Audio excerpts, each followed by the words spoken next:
These guys are ridiculous. These guys are ridiculous.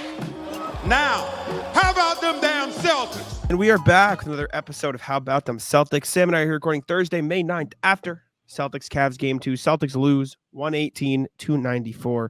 Brutal game on both ends of the court. If you're watching on YouTube, you can see Sam has the bag over his head. And I say the bag, although most of you probably don't know what the bag is. If you'd like to know what the bag is, what game was it last year in the Eastern Conference Finals? You brought out the bag. Game 5 of the Game Philly 5. series, I think.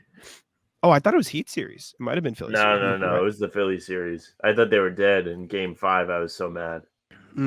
Well, Sam's got the bag on his head again. Brutal game for the Celtics. Terrible shooting night, terrible scoring night, terrible defensive night. Just probably the worst game they've played. No, I will take out the probably. It was the worst game they've played in the playoffs so far.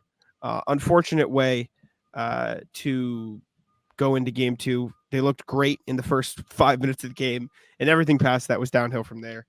Ugly. Just very, very bad game from the Celtics.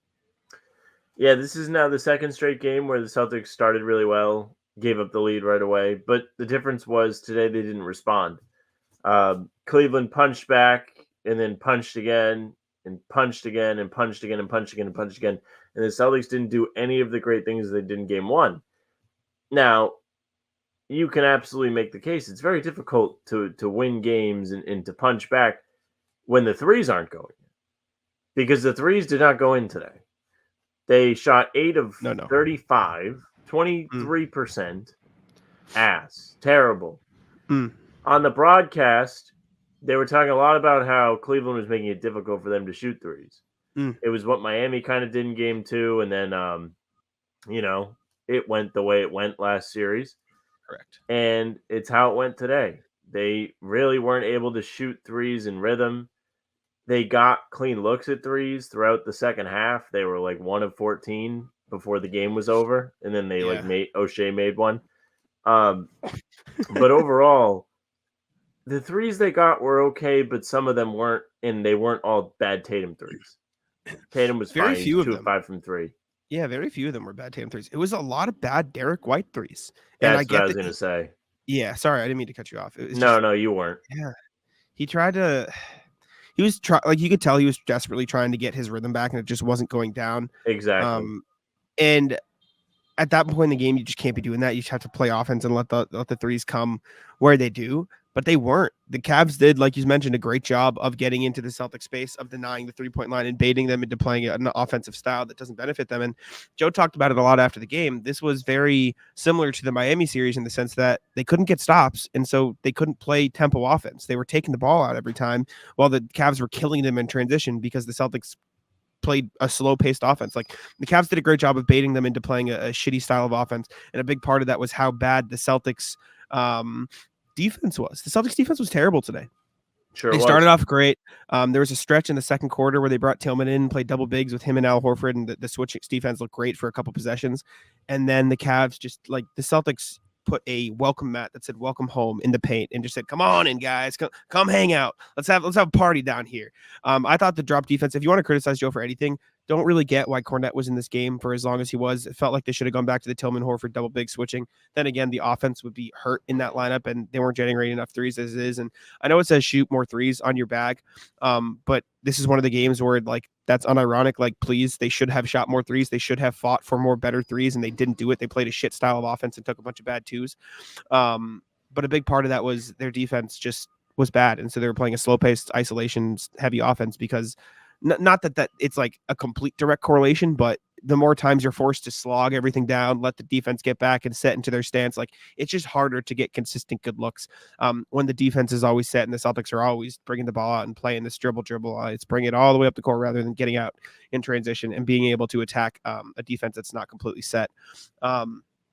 They just let the Cavs get into the paint over and over and over again. Then Garland saw a few go down, and by the end of the game, Donovan Mitchell was just making every fucking shot that he took. And at that point, you just put your hands up because, like, fuck, you fucked it up enough, and the game's over now because he found a rhythm. He got confident, and now he's making everything. So the defense was the bigger thing for me tonight, and I think the defense led to a poor offense because they weren't able to play up tempo. So that was the biggest thing. I think it all starts with the defense. The Celtics have only lost games where they allow more than 100 points. Coincidence? I don't think so. Well, they didn't even score 100 points today. It was a really bad offensive game Yes. from everybody except for Peyton Pritchard, who was the only guy that had any kind of energy to him in this game. Besides Pritchard, very unimpressive run from the entire Celtics team. I thought that the defense was very poor, like you mentioned. Guys on the Cavs were getting past the defenders with no problem. Karis LeVert had himself a really nice game today. Shout out to Celtics blog in my article that was like, hey, I really don't want to play Karis LeVert and Max Strus. And he got going early. Like, the Celtics, like you mentioned at the top of this, came out, took control just like they did in game one. But then it was the other guys on the Cavs that kind of came back. And it was the kind of the group that we were making fun of, including Mobley. Mobley was really good. It was like, oh, these guys are going to be the Celtics? I guess so. I guess that's the group that's going to do it, because up until halftime, Mitchell, Garland didn't do jack shit. And then Donovan Mitchell took over the game like a superstar should. It would be really sick if the Celtics had a guy that was doing that. And he put it out of reach. Last game, they had Derek White to throw punches back at him. They had nobody today. Yeah, I mean, it's just like game 2 against the Heat when the Adebayo hero pick and roll killed them. These guys got fucking murdered in the pick and roll in this game. Like, they just got killed. Every Mitchell or Garland pick and roll with Evan Mobley was just death.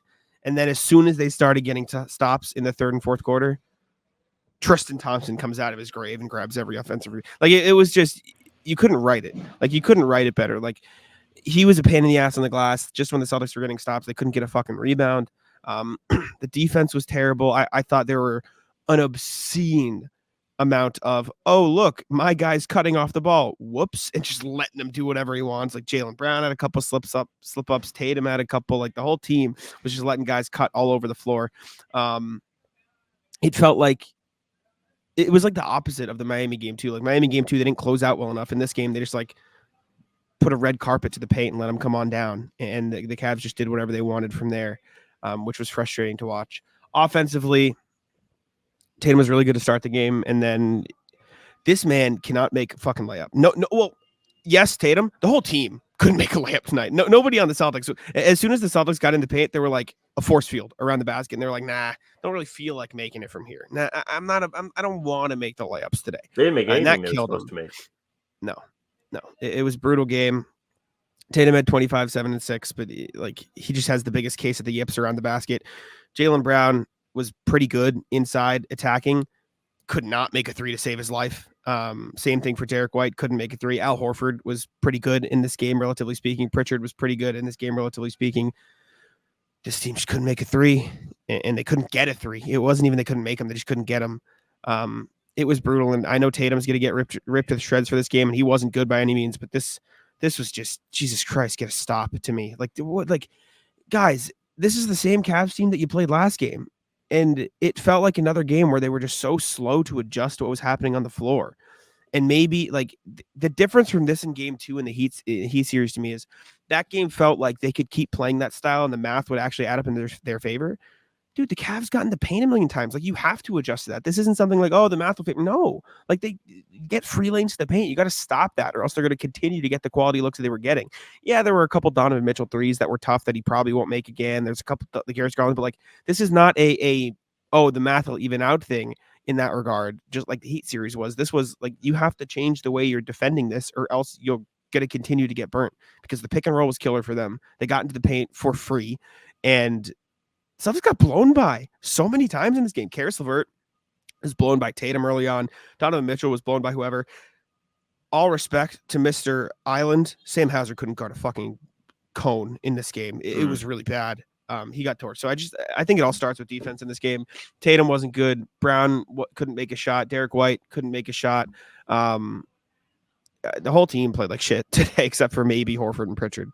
It was just a really ugly game. PrizePicks is America's #1 fantasy sports app with more than 3 million members. It is the easiest and most exciting way to get in on the action while you watch your favorite sports and players. You just pick more or less on 2 or more player stats and watch all the winnings roll in. You can now win up to 100 times your money on PrizePicks with as little as 4 correct picks. You can turn $10 into $1,000 with basketball, hockey, college basketball entries today on PrizePicks, America's #1 fantasy sports app. One of our favorite picks here at the How About Them Celtics podcast is the Drew Holiday blocks. It's usually 0.5. He just needs more than 0.5 blocks. That means 1 Drew Holiday block. And that pick is in the bag. PrizePicks is really simple to play. I can make my picks and submit my entry in less than 60 seconds. Download the app today and use code CLNS for a first deposit match up to $100. Again, download the app today and use code CLNS for a first deposit match up to $100. Pick more, pick less. It's that easy. Awful. Abysmal. Terrible. This is an embarrassing effort to have on your home court. The home court, by the way, which no longer means anything. The Celtics, Jalen talked about it after the game. You tweeted the quote. I quote tweeted the quote and said, so for context, the quote is, we're not concerned about last year. We're thinking about this year. Well, this year you're 3-2 at home. Be better. You were 37-4 in the regular season at home. Make it mean something. It should be important that you have home court advantage. Instead, you put together this, you can flip all the switches and everything went wrong in this game, but it does kind of start with the defense. You mentioned it. Things didn't go well there. It boiled over onto the offense. They didn't get back in transition. They got cooked there in the first half. That's the reason why this game was even close at the half. Another thing they did very poorly in this game, they couldn't close a fucking quarter for their lives. Something they did so fantastic in game one, taking control in the big stretches of this game when they had a chance to keep the Cavs at bay or to climb back in. They fumbled at every possible opportunity. There was a stretch where Tatum and Brown had back-to-back and ones in the third quarter, and it was like, they might be back. They're back. Mm-hmm. And then they immediately just melted. It was downhill from there. Yeah. And what you saw in game one was not what you saw in game two in that respect. The focus, the toughness in the big clutch spots that happened not necessarily at the end of the game, it wasn't there. And it's why this game got out of hand. It's why they never really felt like they were in control of it. They have to be better. And if you want to talk about being better, you have to start at the top. We did talk about Tatum. Didn't shoot well around the basket, whatever. Jalen, they had the same numbers, 7 of 17. I'm going to say this. I have a positive thing to say. I thought this is a combination of praise. I thought Tatum, and I thought the fellas did a great job on the first play of the game when they said, hey, we're actually going to run offense for Jayson Tatum, which never happens. And he got right to the free throw line, made both of them. And I was like, okay, he's going to get going. He got to the line a lot. Getting to the free throw line today. A lot in this game, yeah. That's one thing I want to say thumbs up. Besides that, he has to be better. I understand that he's doing a great job without the scoring, whatever. His rebounding, assists. Game one was a good game away from the ball. Mm-hmm. The reason why he is second in the league in jersey sales, the reason why he's someone that people pitch as the next face of the NBA is because he shows up in the playoffs. And he does. It's a fact. This year has not been the same. I don't know what's wrong with him. You talked about the yips. Whatever is going on in his head, he's got to get back to being able to make shots. It's not happening. Also, I'm going to slap him on the wrist and shame on him for making us wait to do this so late. It's 11:30. This game ended at what, 9:30? Yeah, we got into the press conference room at 10:15. I know. I don't remember what time, but we were waiting for an hour and a half. Yeah. I watched first the Floors post game, and then I watched the whole Garden Report. And you still weren't done yet because of Tatum. Yeah. Yeah, Tatum took a long time. Tatum, you have to be better than what you've been to make us all stay up. You've lost that privilege for now. Yeah. And I'm not even there.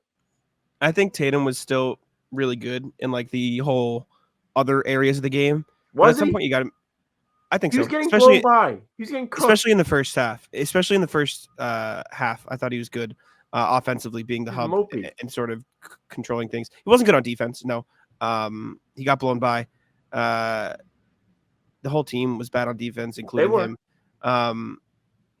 But he's got to make his shots, man. Like he's seeing a ton of bodies, a ton of pressure, but the layups and shots he missed in the paint tonight were more than that. Like most of them were like, dude, you make that shot a million times. What's happening?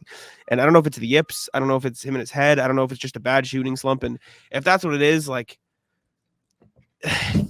come on, like it's the playoffs. It's time to not do that. Like it's time to be better. And I'm very happy he's playing within the team. I'm very happy that he is drawing all this pressure and making plays for his teammates. It didn't matter tonight because no one made their threes, and including actually he was 2 or 5, so I guess it's not him. But like at some point you gotta make the buckets. You gotta score. You gotta be better in that area, and he has to be. Derek White can't carry the team forever, and clearly he had his slump night, and unfortunately nobody else picked him up. Jalen missed his threes. Tatum missed his layups. It was like a combination. If you took Tatum's threes and Jalen's layups, you'd have a damn good game. It's just you couldn't find that. I don't know, man. It's frustrating to watch happen. Another like sub 10 turnover game too, and they just couldn't get anything. They've done a great job protecting the ball. It's just they couldn't make anything. They shot like there was a point in the game where Tatum and Horford were 5 of 12 from 3, and the rest of the team was 1 of 12. You're just not going to win games. Like you're just not going to win if you're not making your threes at the rate the Celtics offense. Like the Celtics offense is built to take and make threes. That is what they've done all season. And the only way they lose games is when other teams force them out of that style of play. And they have let other teams do that for 2 games this playoffs, and they have lost them both. Like that is the clearest thing. And to be clear, you texted this to me when we were talking with Tyler Rucker. Like these guys have bounced back really well all season. This doesn't like drastically change my perspective on the series. It just sucks that you let it happen again when it just happened last series. Like it just sucks. And there's got to be better. And it's like goes back to the old 21, 22, whatever sayings of we'll be better and we will, which this year they backed up. So I'm confident that they will. It's just frustrating to watch happen unfold in the moment. Yeah, that's the thing. And I think I texted it to you guys or I said it to somebody. I don't know. If this game happened in game 3 after they won game 2, I wouldn't give a shit. I literally would just be like, went to Cleveland. They had energy. It's game 3. It's the spot. You got to stop doing this at home. Quit fucking around. Winning home playoff games is an important thing.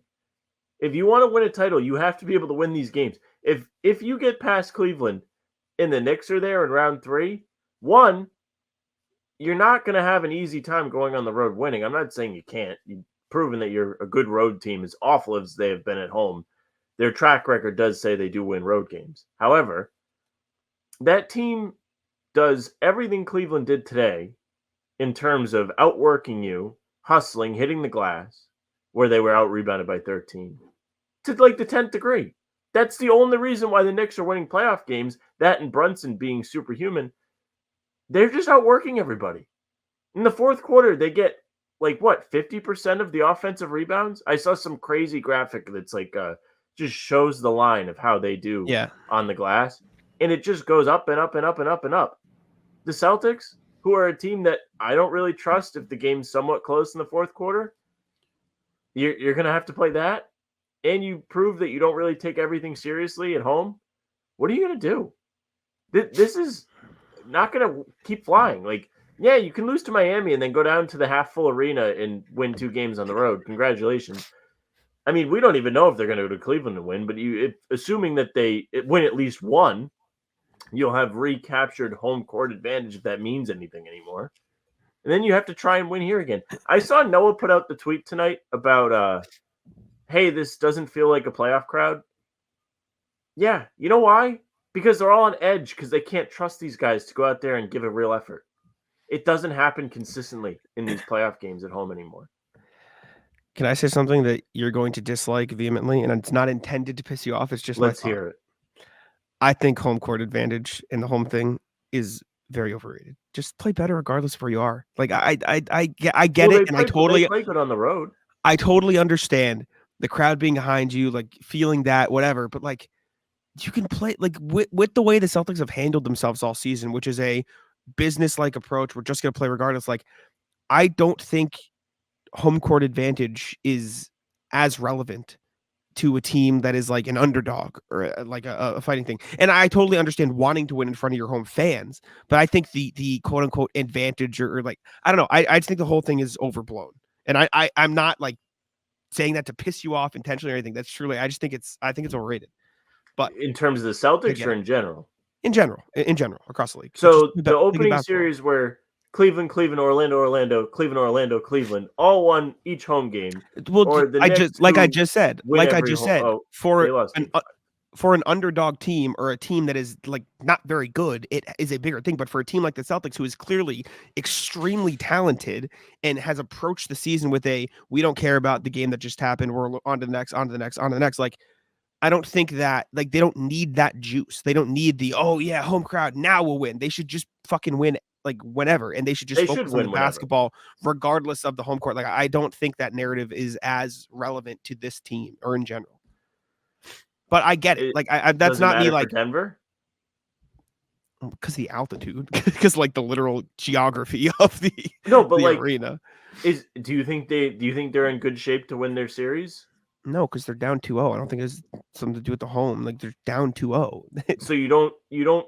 So say they were the lower seed. I'm not saying it doesn't have any impact. I just think it is very overblown.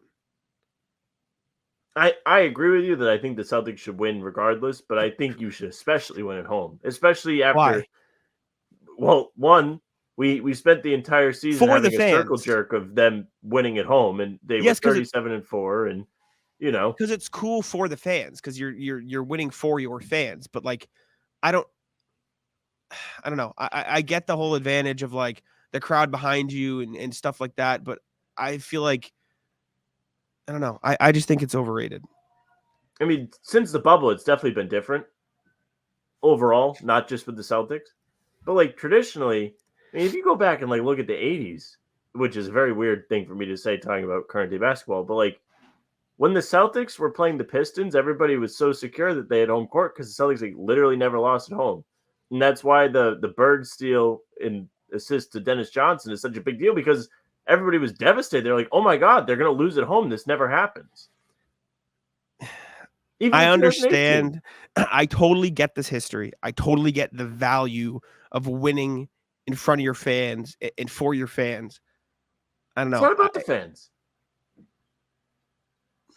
You're supposed to protect home court. It's what you're supposed to do. It's not about the fans. They help. They're supposed to give you a little extra juice, but it's not like, we let the fans down. It's like, it's supposed to be an easier environment to play in.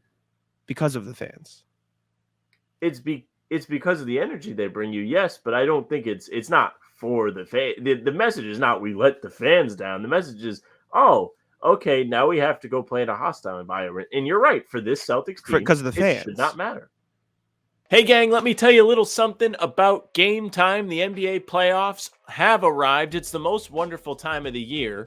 Who doesn't want to get in on the fun? With Game Time, you can experience it with your own eyes. Get yourself great seats to games with even greater prices. That's right. You can save when getting your tickets with Game Time. It's an authorized ticket marketplace of the NBA, which makes getting those playoff tickets even faster and easier. Plus, the prices on Game Time usually go down the closer it gets to tip-off. Who doesn't love to save a little bit of money? I certainly do. I used Game Time back in March when I took the lady to a game. We went to see the Celtics play our Pistons, and it was great. I could look and see what the seat view would be just using the app. Didn't have to be surprised when I showed up. Plus, you do get those last-minute deals. They have the flash deals and zone deals. Zone deals, which you can choose a section of the arena and let Game Time choose those seats. You'll save a little bit of money that way. You can download the Game Time app, create an account, and use code CLNS for $20 off your first purchase. Again, that's code CLNS for $20 off your first purchase. Terms apply. Again, create an account and redeem code CLNS for $20 off. Download Game Time today. Last minute tickets, lowest price guaranteed. It's a hostile environment because of the fans, though. Sorry, I was totally with you until you said it's not about the fans, because that's all it's about.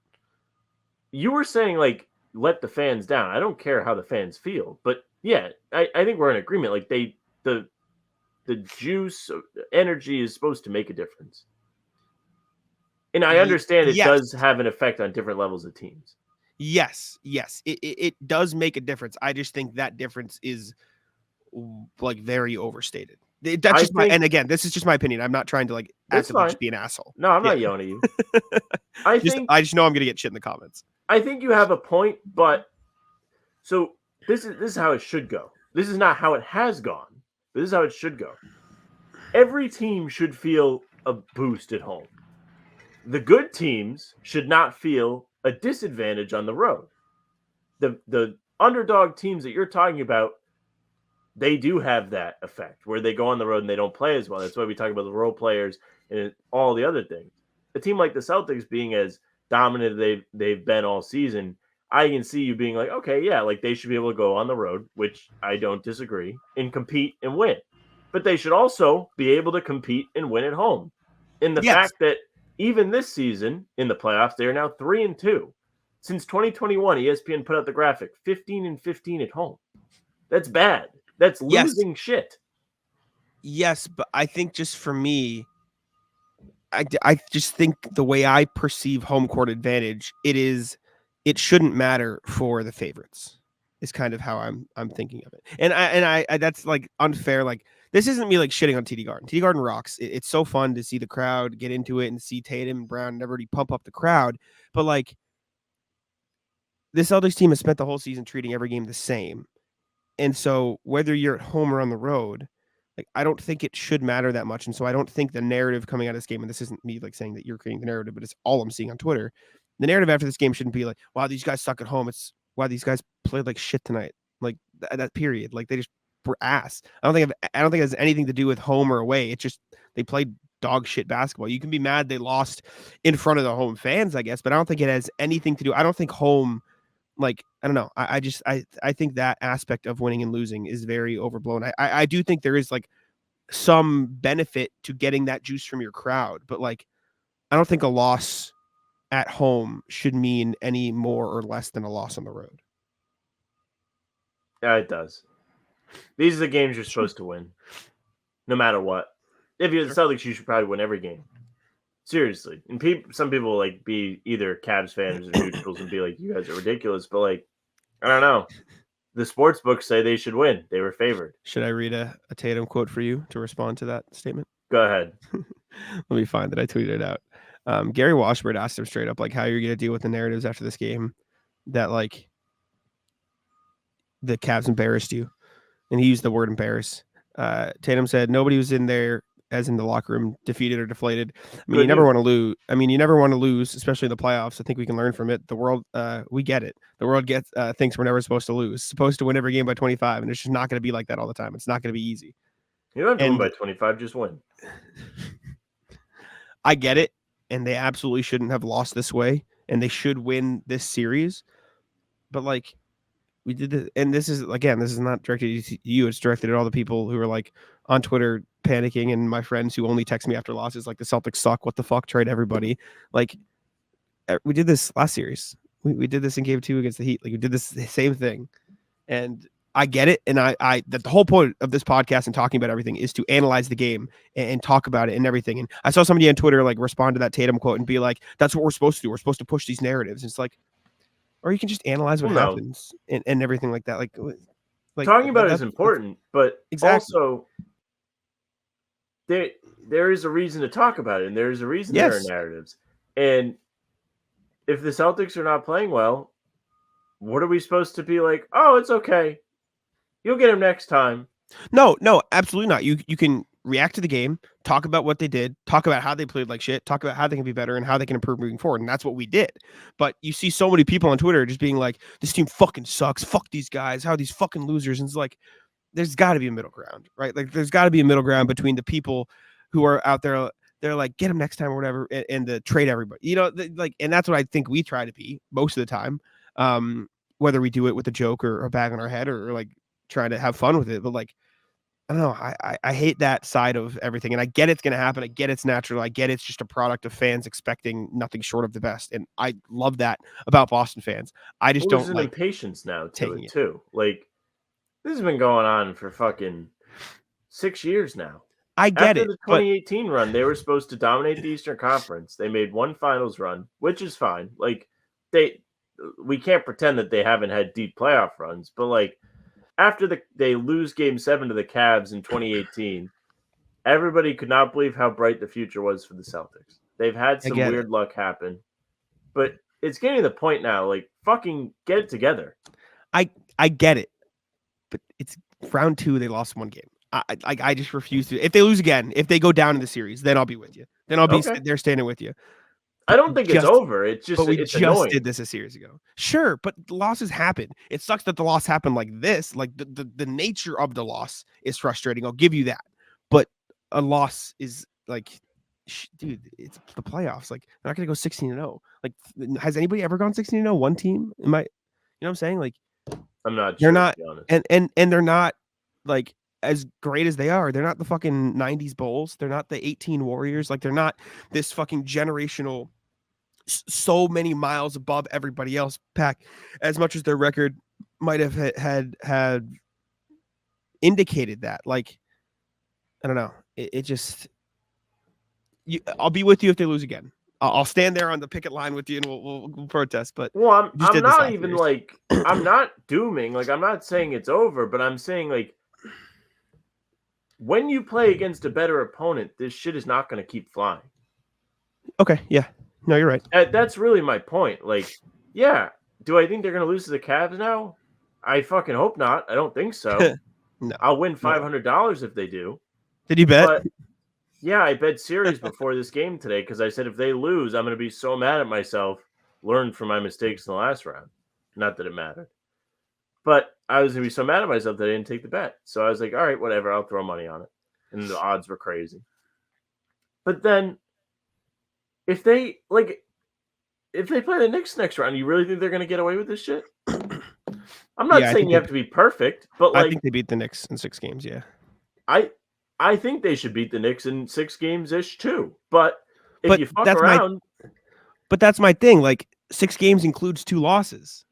It sucks that the loss happened this way, but like to pick when a I team think of in losses more than against the Knicks, I think, oh, they went to MSG and it was probably a close game, but they didn't win. see, I don't I think. can't. I'm not gonna.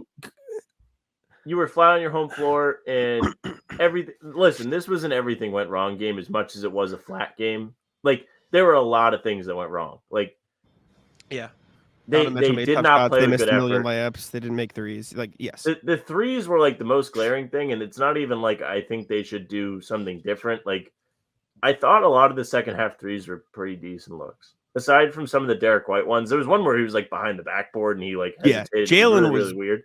Jalen was butt naked open on like almost all. Yeah, they were open. Like and the ball was swinging. Like it was a really frustrating half of basketball because you really felt like they could have been in it. And every 3 Jalen missed, it felt like the Cavs just got out in transition and killed them. The process on offense was there, but the other stuff is a problem, and it's a fact, and it can't be ignored. I get like how the loss happened is frustrating, but like to pick a team in more than 4 games, like a loss is going to happen, and even if it is this level of unacceptability or poor effort, whatever, like you can acknowledge that, but like the Celtics haven't shown me anything this season that says we're going to do this again and again and again. Like, so until they do that, until they show that, then I'm not going to like be overly concerned about it. It sucks that it happens. Scold them, tis, be better. Like you can't let it fucking keep happening, but I'm not going to sit here and like act like the sky is falling. And not that you're doing that, but I've seen people on Twitter. You just shouldn't lose at home. I know you don't care about it.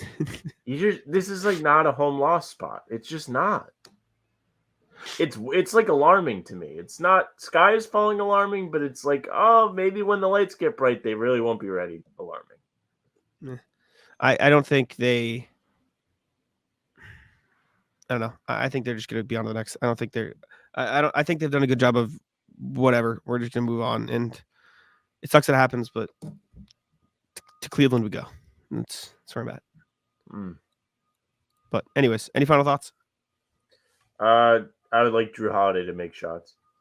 I'd like anybody to make shots. I'm not anybody. him, but I thought he was heading the right direction. And 2 of 7, 0 of 2 tonight.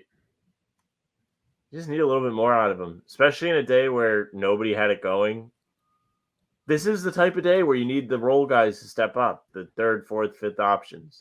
This is the type of day you needed anybody but this motherfucker Derek White to step up because he deserves to have a bad game and no one picked him up. No, I mean, Derek White had an off night, and nobody should really like crucify him. You could be like, oh, he wasn't as good as game one, but he's been awesome for the whole playoffs. It's the guys that haven't been awesome for the whole playoffs. So also, like, Derek White had like the most impressive defensive possession I've ever fucking seen. He just like made Karis LeVert look like a freshman in high school. Yeah, that was awesome. That makes one guy on the team that could do that. Tillman was good too. Tillman had one.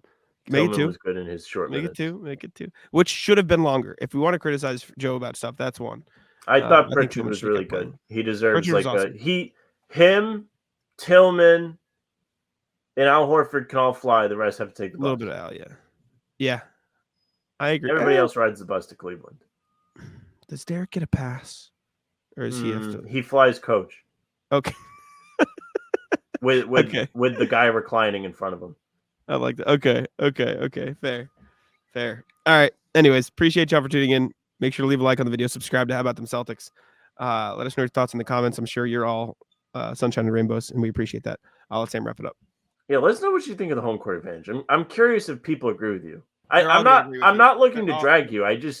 They're all going to agree with you. I'm going to get. I put weight into it, and you don't. I think it's strange, but I'm going to get a lot of shit for that. Don't give them shit. Just be like, I think home court's important. Like, don't be mean. You can give me shit. You can give me shit. It's all right. All right. Well, Talking C's at 10 a.m. So be here on the channel for that. Aside from Talking C's, you're also going to get game recaps the morning after games like this one.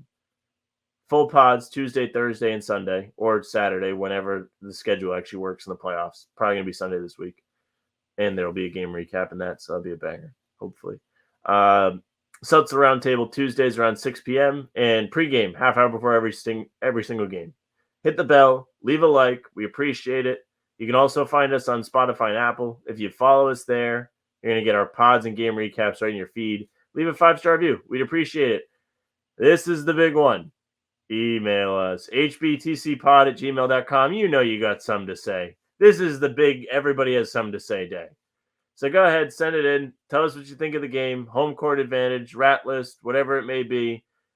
We would like to hear from you. Just don't be too fucking stupid. We have like the max amount of stupid between the two of us. We can't really afford much more.